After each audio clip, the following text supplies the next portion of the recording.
요즘 학생들 정말 바쁩니다. 저녁도 물론 주말도 없이 공부하느라 정신이 없는데요. 교계와 시민 사회단체들이 학원의 심야 영업과 휴일 영업을 금지하는 학원 휴일 휴무제 법제화를 촉구하고 나섰습니다. 그리고 며칠 전에는 범국민 캠페인 출범식을 가졌는데요. 오늘 초대석 시간에는 이 캠페인을 추진 중인 좋은 교사 운동의 김진우 공동대표와 자세한 이야기 나눠보겠습니다.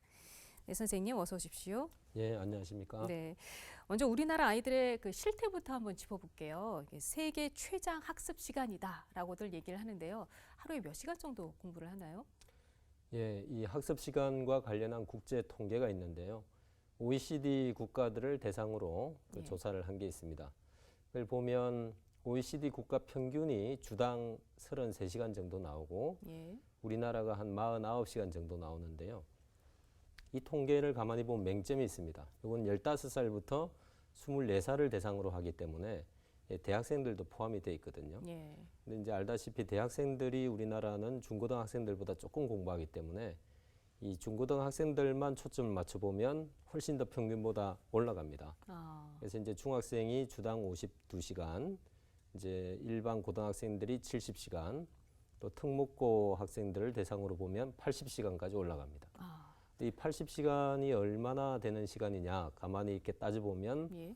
주 5일을 볼 때는 하루 한 12시간 공부를 하고 예. 그다음에 주말에도 각각 10시간 정도를 더 공부를 해야만이 채워지는 80시간이 그런 의미죠. 그러니까 잠자고 공부만 한다고 보면 되겠네요. 예, 예.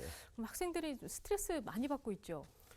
예, 이 부분도 역시 국제적인 조사가 해마다 되고 있는데 그 청소년들의 어떤 삶의 만족도, 그래서 행복지수라고 하는 거를 이렇게 여러 기관에서 이렇게 조사를 하는데 예. 거의 몇 개의 조사에서 일관되게 우리나라가 거의 꼴찌로 나옵니다. 예. 근데 참 안타깝다 이런 생각이 들기도 하지만 그 사회가 워낙 그 경쟁을 요구하는 사회다 보니까 참 아이고 어떻게 해야 되나 싶기도 한데 그래서 이 학원 휴일 휴무제를 제안을 하셨잖아요. 예. 예, 그러기 위해서 설문조사를 하셨는데 학부모들의 무려 95%가 찬성한다라고 응답을 했어요. 그러니까 나 혼자 학원을 안 보내긴 불안한데 다 같이 안 보내면 좋겠다. 뭐 이런 의미로 받아들이면 될까요? 예. 저는 이제 그 조사가 재미있는 의미를 담고 있다고 보는데 이제 고등학생들 일요일 날에도 학원을 다니는 고등학생들 조사를 해보면 한 70% 가까이 나옵니다. 그러니까 10명 중에 7명 정도가 뭐 매주든 가끔이든 다니는데 이제 그렇게 자녀들을 학원에 보내는 학부모들조차도 대다수가 거의 전부가 학원이 쉬었으면 좋겠다. 이 말은 이제 적극적으로 보내고 싶어서 보내는 게 아니라 마지못해서 남들이 보내니까 어쩔 수 없이 보내고 있는데 누가 이거를 좀 말려줬으면 좋겠다. 그것이 그 95%의 의미라고 봅니다. 네. 그래서 이를 근거로 해서 그 학원의 심야 영업과 휴일 영업을 규제하는 법안을 만들어 주십시오 하고 입법 청원을 하셨는데 국회 반응은 어땠습니까? 그래서 19대 국회에서 이 부분을 좀 입법 발의라도 한번 해보려고 여러 의원들을 접촉을 했는데 그 의원들의 반응은 그렇습니다. 개인적으로는 너무 동감한다. 본인도 이것이 됐으면 좋겠는데 내가 하기는 부담스럽다. 그 이유는 이 어떤 학원 업계의 압력이라고 하는 것이 대단하거든요. 그렇겠네요. 더더군다나 이제 작년도에 그걸 했는데 선거를 또 앞둔 시점이기 때문에 면할 것 없이 이렇게 몸을 사리는 그런 경향이 있었고요. 뭐 국회 토론회를 우여곡절 끝에 한번 하기는 했는데 그 과정에서 어떤 학원 쪽의 이런 반대 압력, 그걸로 인해서 많은 우여곡절을 겪었습니다. 근데 그럼 학원 업계는 반대하고 있는 상황이군요. 네네. 근데 이런 질문들이 있을 수 있어요. 그러니까 학원을 휴일에 안 가면은 학생들의 학력이 저하되지 않겠냐. 그리고 오히려 또 풍선 효과로 고액 과외로 몰릴 수 있지 않겠느냐. 이런 의문들에 대해서는 어떻게 답변을 하시겠습니까? 풍선 효과에 대해서 이렇게 우려를 하시는 분들이 있는데 저희가 이 효과를 짐작할 수 있는 가장 좋은 어떤 예가 뭐냐 그러면 심야 영업 규제입니다. 심야 영업을 12시에서 10시로 규제를 할 때 똑같은 얘기들이 나왔거든요. 뭐 그때가 되면 고액가외로 갈 것이다. 뭐 음성적으로 갈 것이다. 이런 우려들이 있었는데 실제로 이제 저희가 조사를 해보니까 10시까지 규제를 하는 지역과 12시까지 허용하는 지역의 사교육 종료율을 조사를 해보니까요.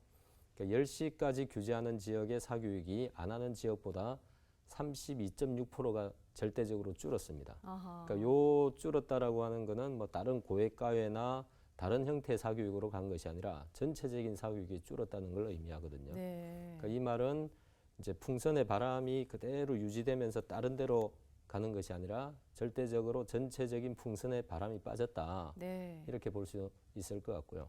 마찬가지로 학원 휴일 휴무제도 이것이 어떤 다른 형태의 고액가를 이렇게 가는 것이 아니라 절대적으로 줄여지는 효과를 분명히 갖고 올 것이다. 이렇게 예상을 하고요.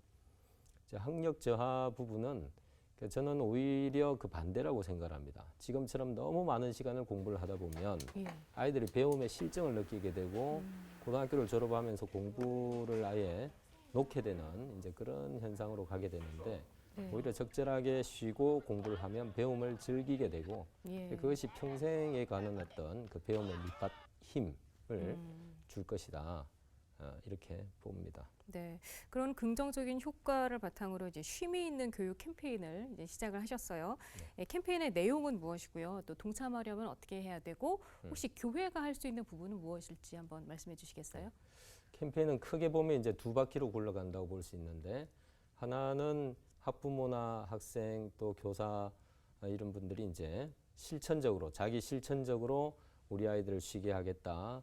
내가 좀 적절하게 균형을 이루겠다. 이런 실천적인 캠페인이고요. 예. 또 하나는 이제 이러한 실천적인 행동을 뒷받침해주는 사회적인 여건을 만들기 위해서는 이것이 전체적으로 보편적인 법으로서 만들어져야 되겠다. 그래서 그러한 것들을 입법하도록 정부와 국회에 요구하는 네. 이러한 입법청원의 움직임 요 두 개로 구성이 되어 있고요. 그래서 이제 저희가 이거를 사회적으로 공론화하고 확산하기 위해서 범국민 서명 운동을 시작을 했는데요. 네. 이제 많이 서명 운동에 참여를 해주시면 예. 이러한 여론을 바탕으로 이제 국회에 입법 요구를 하게 될 것이고요. 네. 교회는 특별히 저는 너무나 중요한 역할을 할 수 있다고 보는데 이 주의를 제대로 지키게끔 하는 실천적인 운동도 하고 예. 또 그거를 우리 사회에 퍼뜨리는 그런 역할들을 적극적으로 해야 될 것이다 이렇게 봅니다. 알겠습니다.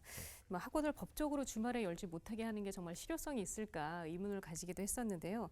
학부모들의 마음도 그렇다고 하니까 사회적 합의를 잘 이끌어내면 네. 학생들도 좀 숨통이 트이지 않을까, 또 사회도 변할 수 있지 않을까 그런 기대를 가져봅니다. 예, 오늘 말씀 감사합니다. 네, 감사합니다.